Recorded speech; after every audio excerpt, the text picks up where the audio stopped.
দুটো দে, আমি একটা থেকে কিনবি। কি কিনবে?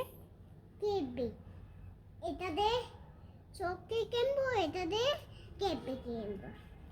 এই সময় দেখা টাকা, এটা 1 20, এটা 5 টাকা বল করছি।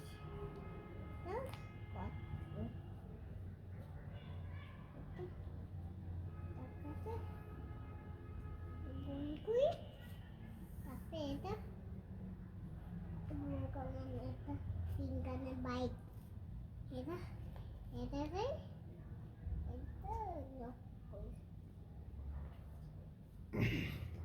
এটা এবং করি ওরা, এটা আমার মতো, এটা এটা মাথা না মা, এটা দিয়ে তুমি কেটবি কিনবে। ঠিক আছে, থ্যাংক ইউ। এটা বল, এটা কোন কোন